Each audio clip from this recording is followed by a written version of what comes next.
उर्दू फसाना channel पर खुश आमदीद।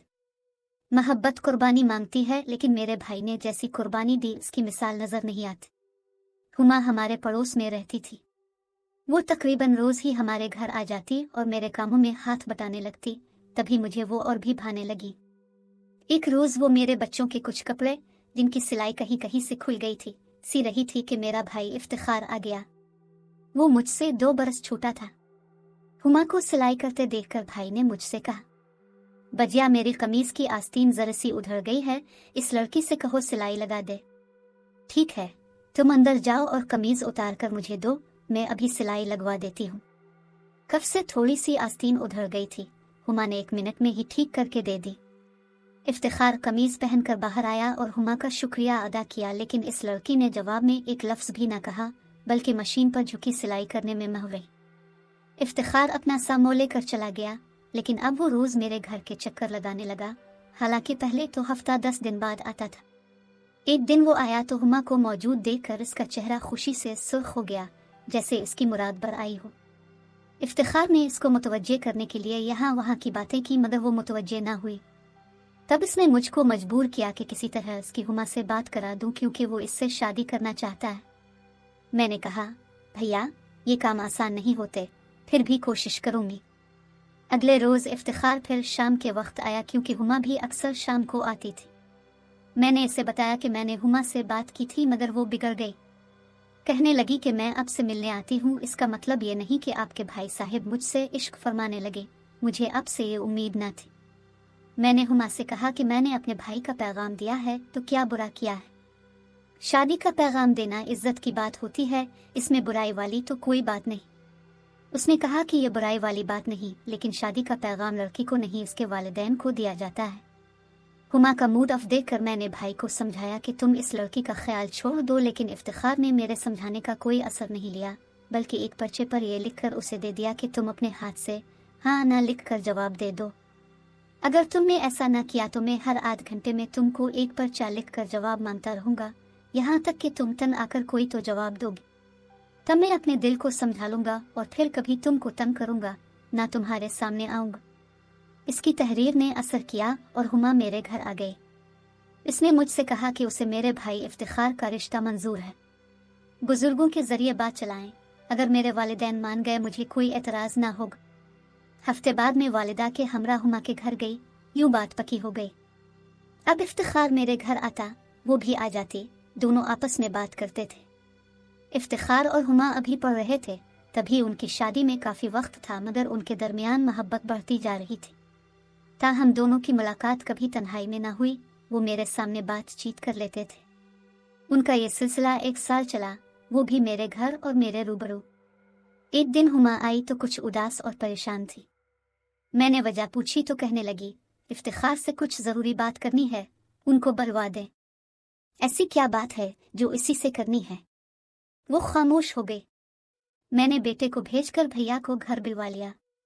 इस दौरान हुमा ने अपने हाथ से लिखा हुआ एक खत मेरे हाथ में थमा दिया, जिसे पढ़कर मेरे पैरों तले से जमीन निकल गई। भैया ने आकर पूछा, बजिया क्यों बुलवाया है, खैर तो है? मेरा लहजा बोझल था। इफ्तिखार को शक पड़ गया कि जरूर कोई गैर मामूली बात है। भैया, इसको तुमसे कोई काम है। बात दरअसल यह है कि हुमा तुमसे बेवफाई की मुर्तकिब हुई है, जिसके नतीजे में वो अब मुश्किल में फंस गई है। ये सुनकर भाई के चेहरे पर मुर्दनी छा गई। मैंने जब भाई को हुमा का असल मसला बताया तो उसके कान सुलग उठे, इसके तन बदन में आग लग गई। हुमा से तो बिल्कुल भी ऐसी उम्मीद न थी। सख्त सर्दी में भी यूं लगा जैसे मेरे भाई पर हजारों सूरज गिर पड़े हों। इसका वजूद एक दहकती हुई भट्टी बन गया था। मैंने अपने भाई की हालत गैर देखी तो घबरा गई। दौड़कर पानी लाई और उसको पिलाया, लेकिन हल्क से तो एक घूंट पानी नहीं उतर रहा था। वो इतनी घुटन महसूस कर रहा था जैसे इसकी सांस की नाली बंद होती जा रही हो। मैंने कहा, वो अपने किए पर बहुत ही शर्मसार है और तुमसे मदद चाह रही है, वरना जीते जी मर जाएगी। तो मर जाने दो, मैं उसकी क्या मदद कर सकता हूँ। बहुत नाज था मुझे इसकी मोहब्बत पर, फख्र किया करता था उसकी वफा और पाकीज़गी पर। अपने आप से बढ़कर मैंने इसको चाहा। अपनी शरीक हयात समझकर इतनी इज्जत से बात करता था कि कभी इसके आंचल को अपनी उंगली से छुआ तक नहीं, और ये इनाम दिया है इसने मुझे। हुमा भाई को गुस्से में देख कर चली गई, लेकिन इफ्तिखार को ऐसा महसूस होता था कि इसके पांव पत्थर के हो गए हैं और अब वो एक कदम भी चल नहीं पाएगा। जाते जाते मैंने हुमा का ख़त इफ्तिखार की जेब में डाल दिया। वो मिन्नतें करके गई थी कि मैं ये ख़त किसी तरह इफ्तिखार को पहुंचा दूं। ख़त में हुमा ने भाई से मदद मांगी थी, लेकिन वो किससे मदद मांगता? कौन था जो मदद करता? मेरे भाई की इज्जत ही नहीं, सारी जिंदगी खत्म होकर रह गई। भाई घर गया और सीधा अपने कमरे में जाकर अंदर से दरवाजा बंद करके रोने बैठ गया। आज मंगेतर ने इतना बड़ा जख्म लगाया था कि वो अपना मर्दों वाला हौसला खो बैठा था। हुमा का खत पढ़कर उसका खून खोल रहा था। हुमा, ये तुमने किस जुर्म की सजा दी है मुझे? वो फरियाद करता रहा। अगले दिन दुकान पर ना गया तो शकीब ने बुलावा भेजा कि आए क्यों नहीं। ना आने की वजह दरियाफ्त करने पर भाई की आंखों से आंसू टपक पड़े। सोचा कि इसको कैसे कहूं कि अब कमाने से मुझे कोई दिलचस्पी नहीं रही। दौलत कमाऊं तो किसके लिए? शकीब भाई इफ्तिखार की परेशानी भांप गया और बोला, क्या हुमा से झगड़ा हो गया है या वो नाराज हो गई है? शकीब ना सिर्फ बिजनेस पार्टनर था बल्कि भैया का बचपन का दोस्त और गमगुसार भी था। बिला तामुल भाई ने इसको सारा हाल सुना दिया। बात करते हुए मेरे भाई की आंखें आंसुओं से लबरेज थी। शकीब ने दिलासा दिया। देर तक समझाता रहा मगर भाई को कोई फर्क न पड़ा। वो आधे दिन में ही दुकान से वापस चला आया। दूसरे रोज दुकान पर जाते हुए इसकी मोटरसाइकिल किसी की कार से टकरा गई। फिर खबर ना रही कि क्या हुआ। होश आया तो कीचड़ में पड़ा हुआ था। लोगों ने उठाया और घर तक पहुंचाया। शकीब हालत पूछने आया। अभी इफ्तिखार भाई की हालत ना संभली थी। इसने नींद की गोलियां खाई हुई थी। दोस्त को इसी हालत में हुमा का खत दे दिया। उसने खत पढ़ा और फिर भैया को सुला दिया।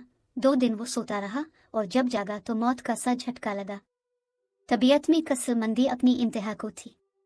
इसने शकीब को बुलवाया। आज वो कदरे इस मौजू पर बात करने को तैयार था। चाहता था कोई हल निकल आए। दोस्त से मशवरा किया।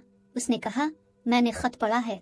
उसने तुमसे बेवफाई जरूर की है लेकिन खुद से भी कुछ कम दुश्मनी नहीं की है। अब उसे अगर कुछ उम्मीद है तो वो भी तुमसे ही है। बाकी हर तरफ उसे अपनी हलाकत ही नजर आ रही है। तुम चाहो तो इसको सजा दो मगर उसने अपने गुनाह को तुमसे छुपाया नहीं है। तुम भी क्या सजा दे सकते हो? ताल्लुक ही खत्म कर दोगे। सो तो हो चुका। मेरे नजदीक अब उसे मुसीबत में फंसा हुआ एक इंसान जानकर उसकी मदद कर दो तो बेहतर है। खत में हुमा ने लिखा था, मुझे मुआफ कर देना। मैं 2 कश्तियों में सवार थी, इसी वजह से भनवर में फंसी हूँ। मैं बहुत परेशान हूँ। बर्बाद करने वाला मुझे धोखा दे गया है। इंसानियत के नाते तुम्हें तुम्हारी शराफत का वास्ता देती हूँ कि मेरी मदद करो और मुझे मरने से बचा लो। तुमने मदद ना की तो मुझे खुद कशी करना पड़ेगी। इसके सिवा मेरे लिए निजात का अब कोई रास्ता नहीं है। अब मैं इस लड़की के लिए क्या कर सकता हूँ जिसने मेरी खुशियों को उल्टी छुरी से ज़ब्ह किया है? मैं तो खुद रेजा रेजा हो गया हूँ, टूट गया हूँ। शकीब ने मेरे भाई को दिलासा दिया और इस बात पर आमादा किया कि फौरी तौर पर वो हुमा से शादी कर ले। खुद को और दूसरों को धोखा देना मुहाल था मगर बड़ी नेकी तो यही थी कि जिससे नफरत कर रहा हो इंसान इस डूबते हुए को बचा ले। इसके लिए को हमालिया से भी बड़ा ज़र्फ चाहिए। हुमा की जिंदगी बचाने के लिए दोस्त ने भाई को आमादा कर लिया कि वो फौरी तौर पर अपनी मंगेतर से निकाह कर ले। यूं जल्दी निकाह हो गया और अगले रोज रुखसती हो गई। सिर्फ लड़की की माँ इस राज से वाकिफ थी कि उसकी बेटी ने दुनिया को दिखाने के लिए सुर्ख जोड़ा पहना है और इफ्तिखार ने उन शरीफ वालिदैन की इज्जत को बचाने के लिए कुर्बानी दी है। हुमा के हाथों में मेहंदी भी लगाई गई मगर वो उजड़ी ही रही। सुहाग रात को इफ्तिखार ने इससे कोई बात नहीं की। कलाम तो किया, उसकी तरफ देखा तक नहीं। जब तमाम घर वाले सो गए तो वो उठकर छत पर चला गया और फर्श पर बगैर तकिया और बिस्तर के ही लेट गया। तमाम रात आसमान के अंधेरों को देखते हुए गुजार दी। खबर नहीं हुमा ने वो रात कैसे गुजारी।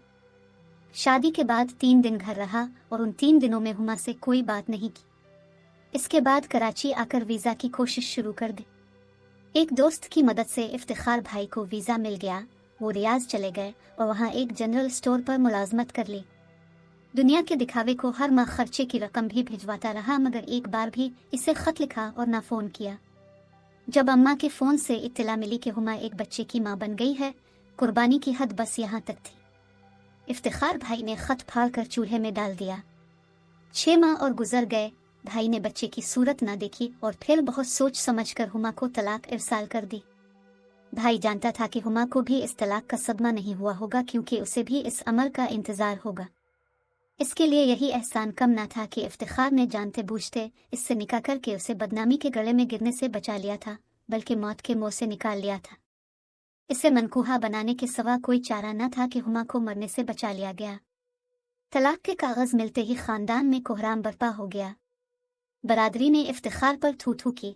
किसी को इस बात का इल्म नहीं था कि उसने हुमा को तलाक क्यों दी है। बज़ाहिर लोगों की नज़रों में वो बेकसूर थी। मेरे घर वालों को भी इससे कोई शिकायत न थी। अगर लोगों को शिकायत थी तो भाई से कि 3 दिन की दुल्हन को छोड़कर चला गया था और फिर साल भर बाद खुद आने की बजाय तलाक के कागजात भेज दिए। हुमा को तो ऐसी चुप लगी कि वो अपनी बर्बादी पर आंसू तक नहीं बहाती थी। सभी मेरे भाई को बुरा भला कहते थे कि जिसने बिला कसूर अपनी नई नवीली बीवी को तलाक दी थी, मगर मैं जानती थी कि जितनी हुमा मेरे इफ्तिखार भाई की मशकूर है, इतना कोई नहीं होगा। इसको तो अब तलाक का भी गम ना होगा कि भाई ने ऐसे हालों में उसको पनाह दी कि जब सगे बाप और भाई तक लड़की को शूट कर देते हैं।